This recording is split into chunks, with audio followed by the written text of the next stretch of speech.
Card है, तो आप समझ सकते हैं कि किस तरह से सुरक्षा और उसके इंतजाम जो हैं वो बेहद पुख्ता यहाँ नजर आ रहे हैं। इसके बाद के चरण में हम देख रहे हैं कि खासतौर पर जो राष्ट्रपति भवन है वो सज धज कर तैयार है।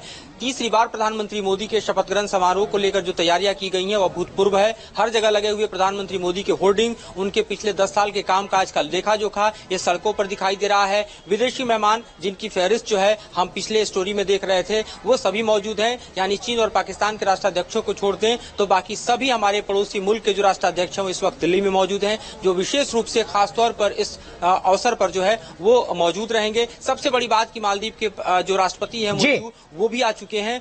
मोइजू जो कि लगातार अपने कार्यकाल में भारत के साथ भारत विरोध के लिए जाने जाते हैं, लेकिन उनका भी यहाँ पर आना और उनकी मौजूदगी का होना बतलाता है कि यकीनन तो तैयारियां काफी ज्यादा आगे बढ़ चुकी हैं। आलोक पांडे हमारे सहयोगी लखनऊ से जुड़ रहे हैं। आलोक, राजनाथ सिंह, जयंत चौधरी, अनुप्रिया, पंकज चौधरी, वीएल वर्मा और जितिन प्रसाद, इन नामों पर तो मोहर लग चुकी है। दो नाम और सामने आ रहे हैं, कमलेश पासवान और एसपी सिंह बघेल। कोई अपडेट आपके पास? बिल्कुल, देखिए जिस तरीके से हमने पहले 6 नाम बताया, उसके बाद जो ये 2 नाम आ रहे हैं वो भी एक अगर समीकरण को देखा जाए तो ये माना जा रहा था 6 नामों में दलित का नाम नहीं है।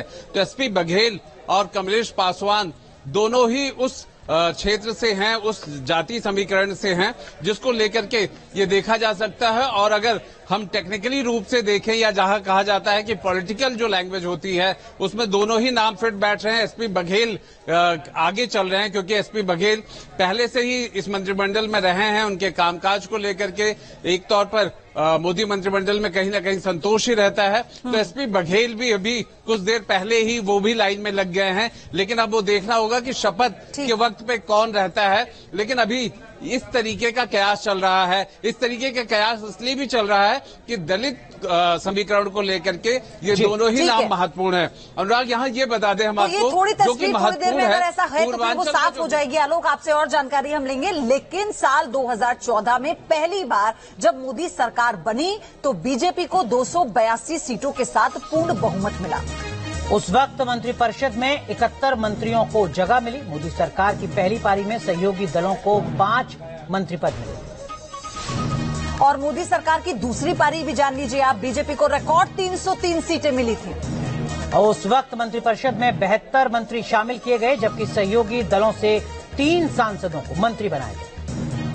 आइए अब आपको बताते हैं कि 1996 में बनी अटल बिहारी वाजपेयी सरकार की पहली पारी के बारे में। उस वक्त बीजेपी को 161 सीटें मिली थीं, जबकि सहयोगियों के साथ मिलकर गठबंधन की सीटों की संख्या 187 तक पहुंच गई थी। उस वक्त 14 कैबिनेट मंत्री बनाए गए थे, उनमें से 1 सीट शिवसेना के हिस्से में आई। और अटल सरकार 2.0 के मंत्रिमंडल के बारे में जानिए। बीजेपी के पास थी 182 सीटें, सहयोगियों की मदद से हुई 276 सीटें। 86 मंत्रियों में से 25 सहयोगी दलों से बनाए गए थे। वहीं अटल सरकार 3.0 की अगर बात करें और उस कैबिनेट की बात करें तो उस वक्त बीजेपी के पास थी 182 सीट, सहयोगियों के साथ मिलकर हुई 296 सीटें। 73 मंत्रियों में से 18 मंत्री सहयोगी दलों के बनाए गए थे। और चलिए पंकज मिश्रा के पास चलेंगे। अभी इससे पहले यूपी का हाल जाना, महाराष्ट्र की हम बात करते हैं। पंकज, क्या फुल एंड फाइनल हो चुका है? कितने सांसद होंगे, किस किस खेमे के होंगे? प्रफुल्ल पटेल को लेकर भी क्या अभी कोई अपडेट आई है? जी बिल्कुल, देखिए आपको बता दें कि उम्मीद तो कई सारे कैंडिडेट्स को थी कि उनको जो है वो पीएमओ से कॉल आएगा मंत्री पद की शपथ लेने के लिए, लेकिन कई लोगों को निराशा हाथ लगी है। जो फाइनल नाम सामने आए हैं उनमें बीजेपी के 4 हैं और शिवसेना जो शिंदे गठ है उनका 1 सांसद, और वहीं रामदास आठवले जो पहले भी मंत्री रह चुके हैं कैबिनेट में, उन्हें एक बार फिर से मौका मिलता दिखाई दे रहा है। बीजेपी से बात करें तो नारायण राणे जो उम्मीद लगाकर बैठे थे कि उन्हें फिर से मौका मिलेगा, उनका नाम कट चुका है। 2 नए नाम जुड़े हैं। पहले ही नितिन गडकरी जो कि नागपुर से सांसद हैं, पीयूष गोयल जो कि मुंबई नॉर्थ से सांसद हैं, वो तो हैं ही। 2 नए नाम जो जुड़े हैं वो बताता है कि बीजेपी इस बार नई स्ट्रैटेजी और नई रणनीति के साथ महाराष्ट्र में फोकस कर रही है भारतीय जनता पार्टी। लेकिन हरियाणा का जिक्र करना भी बहुत जरूरी है। पंकज, हमारे सहयोगी विशाल ठाकुर हैं। विशाल, 5 सांसद जीते हरियाणा में, 3 मंत्री बन रहे हैं। क्या अगले साल होने वाले विधानसभा चुनाव के मद्देनजर ये सब कुछ? देखिए, बिल्कुल जिस तरह से हरियाणा में विधानसभा चुनाव कुछ महीनों बाद हैं, तो उनको साधने के लिए